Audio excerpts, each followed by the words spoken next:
Welcome to the Explainer.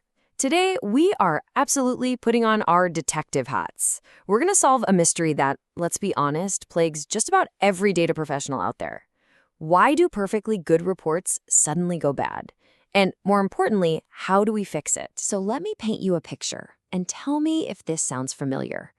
You spend weeks, maybe even months, building the absolute perfect report. The visuals? Stunning. The insights? Genius.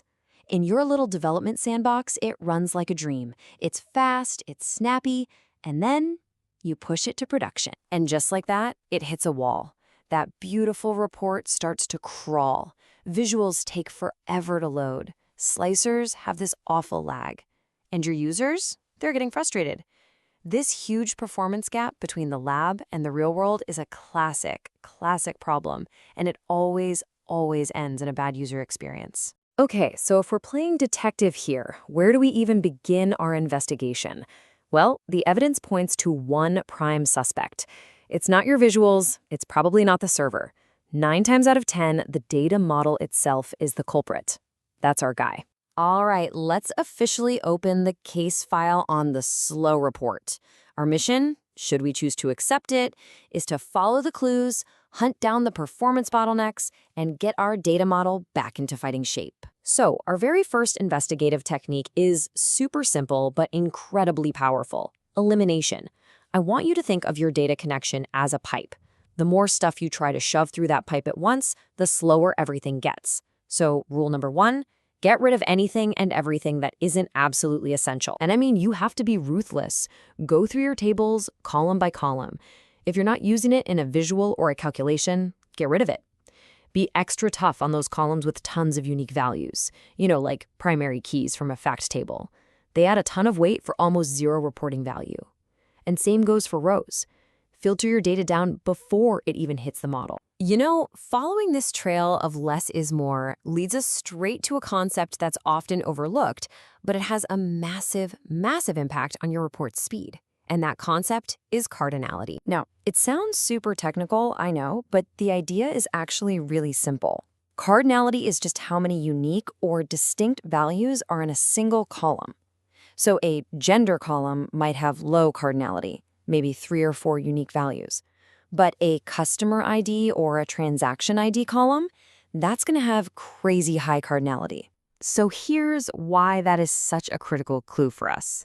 The reports engine has to store and manage every single unique value. The more unique values you have, the bigger your model gets, and the harder that engine has to work for every single query.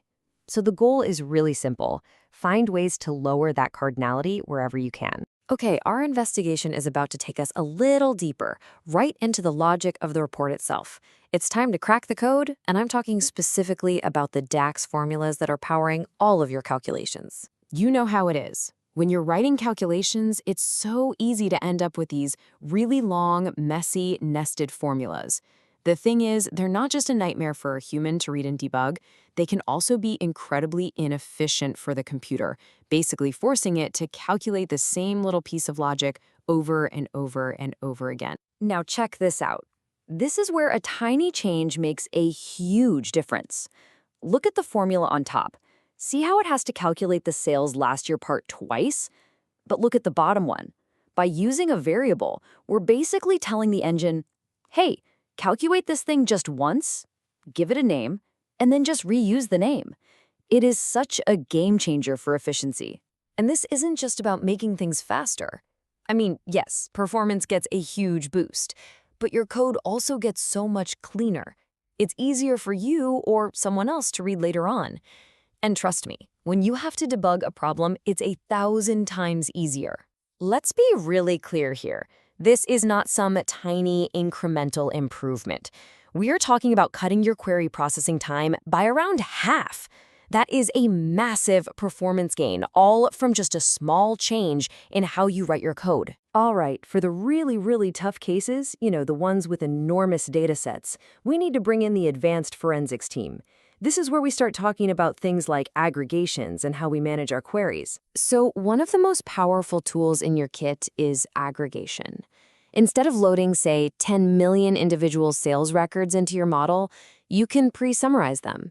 For example, instead of every single transaction, you just load a summary table that shows total sales per day per store.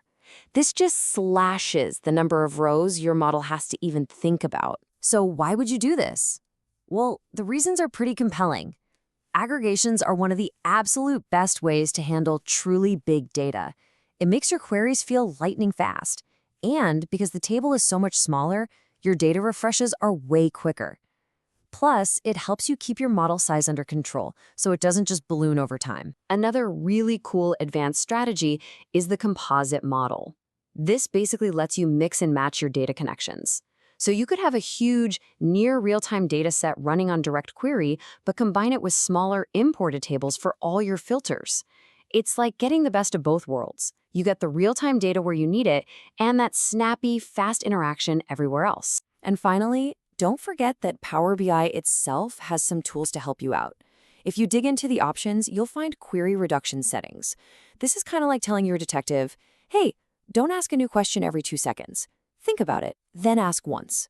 You can add apply buttons to your slicers and filters, so instead of firing off a new query with every single click, the user sets everything up first, hits apply, and runs one single efficient query. So after all this investigation, after following the clues from extra columns to messy code, what's the final verdict in the case of the slow report? The number one takeaway is this: prevention is way, way better than a cure.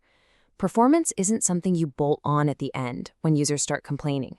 It has to be a core part of your design process, right from day one. You have to build for speed proactively. So I guess the final question is one you really have to ask yourself. By using these techniques, by trimming your data, crushing cardinality, optimizing your DAX, and using aggregations, you can be the detective who solves the crime before it even happens. You can make sure your data model is a high-performance engine and not just a ticking time bomb waiting to go off in production. Thanks for watching.